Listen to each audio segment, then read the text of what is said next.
Que filme esquisito!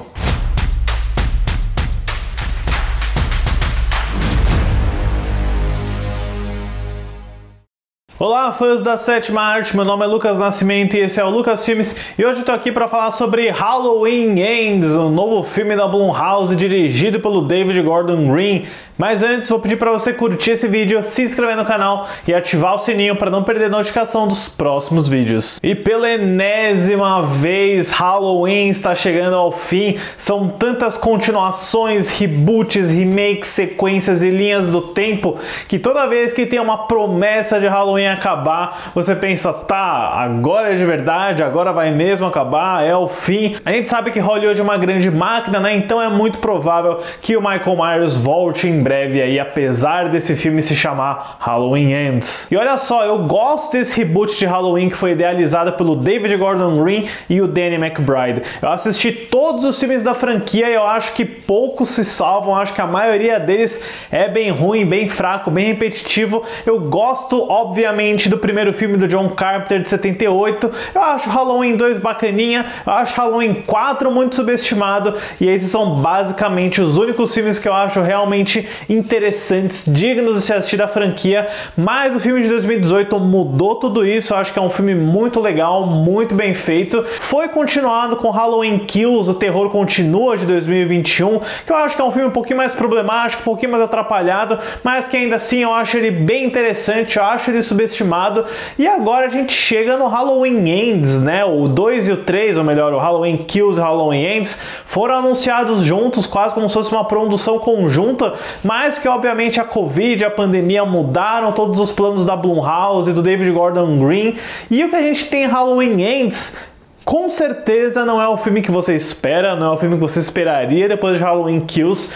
E isso traz algumas coisas interessantes, traz novidades, mas eu preciso dizer que o resultado no geral é mais negativo. A história do filme se passa 4 anos depois de Halloween Kills, com a Laurie Strode de Jamie Lee Curtis aparentemente mais tranquila, relaxada e sem notícias de Michael Myers há anos. Enquanto escreve um livro sobre sua experiência, ela cuida de sua neta Allison, vivida por Andy Marichek, mas logo se preocupa quando ela começa a se envolver com Corey, vivido por Rohan Campbell, e Laurie percebe uma estranha conexão do rapaz com o assassino Michael Myers. Assim, pra mim ficou muito evidente, muito escancarado vendo Halloween Kills, vendo Halloween Ends, que esse projeto não precisava ser uma trilogia. Ele poderia muito bem acabar perfeitamente no filme de 2018, mas aí o que você tem no Halloween Kills é basicamente um epílogo, né? Mais uma noite, ou melhor, a continuação daquela noite com muitas mortes, muita matança, muito sangue. E o Halloween Ends, que meio que basicamente está correndo em círculos para chegar num lugar parecido à conclusão do primeiro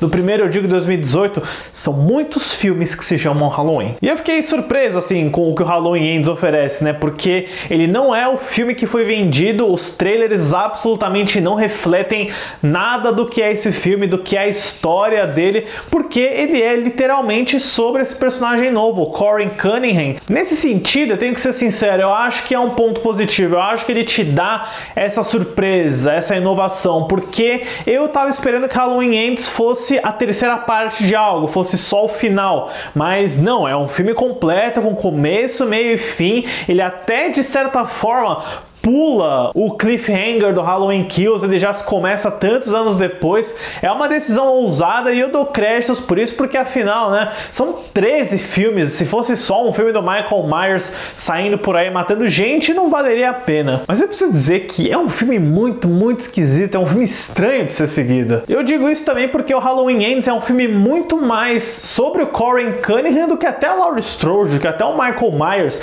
O filme abre com esse personagem novo e vai se desenrolando basicamente do ponto de vista dele, como se ele fosse o protagonista. Ele tem um evento traumático no começo e uma conexão com o Michael Myers que vai mais ou menos sendo explorado ao longo do filme.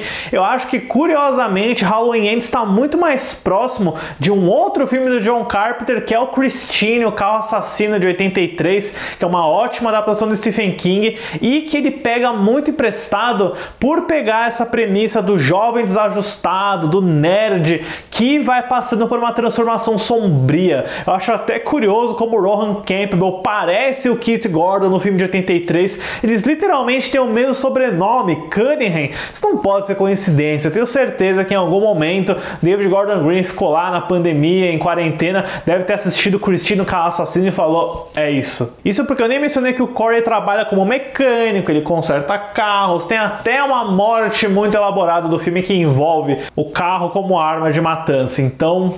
e detalhe, easter egg, né? Tem uma cena do filme que o Corey tá assistindo O Enigma do Outro Mundo, do John Carpenter na TV. Então tem essa dupla, tripla homenagem ao cinema do John Carpenter, que, né, como sempre, voltou aí para fazer a trilha sonora com o Corey Carpenter e o Don Davis. E preciso dizer, né, assim como no Firestarter, aquele remake horroroso, é a melhor parte do filme. Eu acho que no papel, essa ideia do David Gordon Green, do Danny McBride, de ter o mal como uma coisa que inspira, que é quase como se fosse transmitido através do personagem do Corey, é uma ideia muito legal. Eu acho que essas franquias de terror sempre chegam num ponto onde você vai ter a figura do impostor, né? O Sexta-feira 13 parte 5, Um Novo Começo, brincou muito com isso, que é o filme que não tem o Jason, é um filme que um outro personagem assume a máscara, mas eu acho que nenhuma dessas franquias conseguiu, de fato, explorar muito bem essa ideia, porque é uma ideia boa. Infelizmente, o Halloween Ends não consegue lidar muito com ela. Eu acho que é tudo muito apressado, tudo muito superficial, meio que de qualquer jeito, não tem uma explicação direito para o que é o mal do Michael Myers, né? É simplesmente o mal e fica por isso mesmo. Não estou dizendo que eles têm que apelar para explicar o culto do Thorne, o ritual, Halloween 6, esquece isso daí, não. Mas é uma forma muito genérica. Eu acho que apoiar tanto nessa relação do Corey com a Allison é muito ruim, porque a relação deles é péssima, é muito rápida. O interesse que ela tem por ele, de uma cena para outra, vai crescendo de uma forma muito não natural. Eu acho que os dois não têm química também. Eu acho que o roteiro não favorece eles. E eu preciso dizer, né, Rohan Campbell, com todo respeito, poderia ter um ator melhor para fazer o Corey, porque talvez com um intérprete mais talentoso desse para comprar melhor essa premissa aí, essa subtrama, nem subtrama, né? Nem subtrama, a trama principal que envolve o Corey. E é curioso isso, eu sinto que o Michael Myers mal aparece nesse filme, parece uma surpresa pensar nisso, né?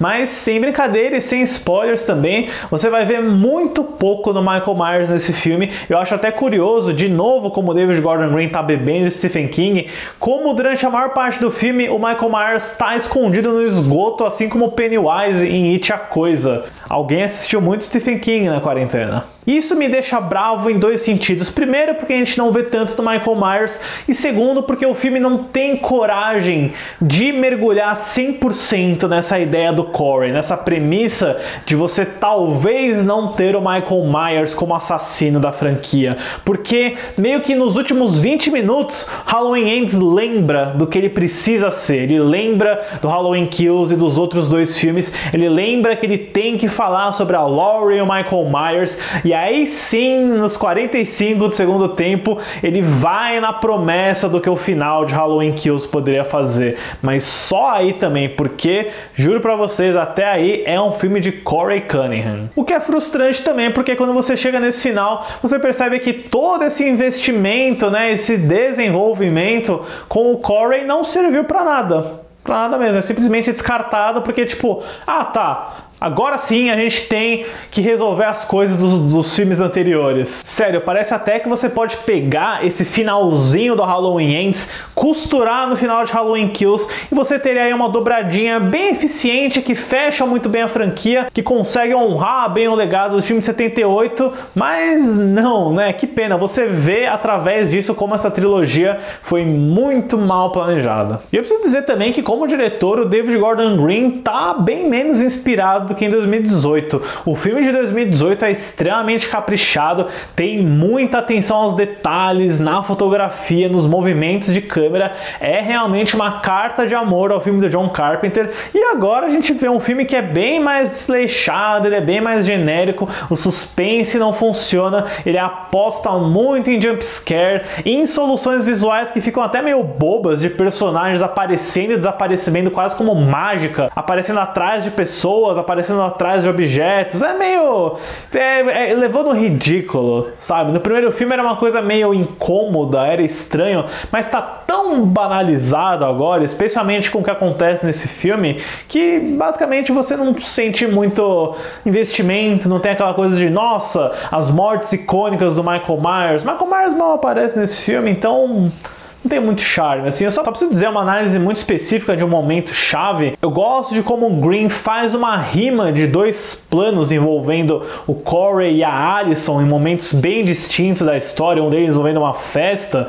Mas assim, eu não posso falar muito sobre spoilers sobre os dois momentos, né? Mas assim, isso mostra que o David Gordon Green não é um incompetente, sabe? Ele tem boas ideias, ele tem uma direção interessante, ele é muito versátil também. Mas o Halloween Ends meio que acabaram as ideias dele sobre como fazer suspense, como fazer terror. A cena do confronto final entre a Laurie e o Michael Myers, que a gente sabe que vai chegar, né? E isso tá nos trailers e não é mentira. Beleza, lá a tensão funciona, é boa. Mas a gente começa a pensar, poxa, o que mais a gente tem pra ver, né? Desses dois se enfrentando, lutando, saindo na mão. Eu acho que pelo menos ele tem uma solução que é razoável, ele tem um final que não é muito surpreendente. Eu acho que se você pensa em como o Halloween Ends pode acabar, só existem duas formas e ele escolhe uma delas. E beleza, não é ruim.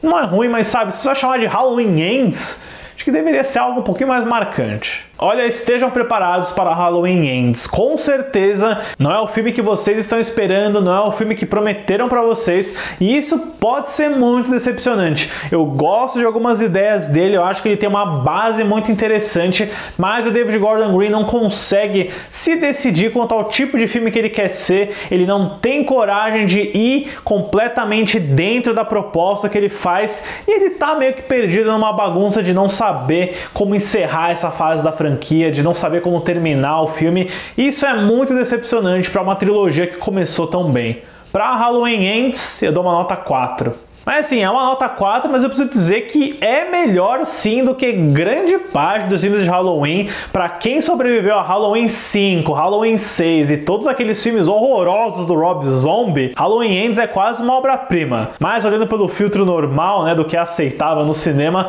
não tem como deixar de negar que Halloween Ends é sim um filme bem fraquinho. Deixe nos comentários depois a sua opinião sobre o filme e, claro, falem sobre Michael Myers, sobre a franquia Halloween, qual é o filme preferido de vocês da franquia, não contando o primeiro, né, porque eu acho que essa seria a resposta de todo mundo, mas deixe nos comentários também, e já adianto que nessa semana eu vou soltar o meu ranking com os 13 filmes da franquia Halloween. Certo, pessoal? Obrigado pela visita e até a próxima sessão.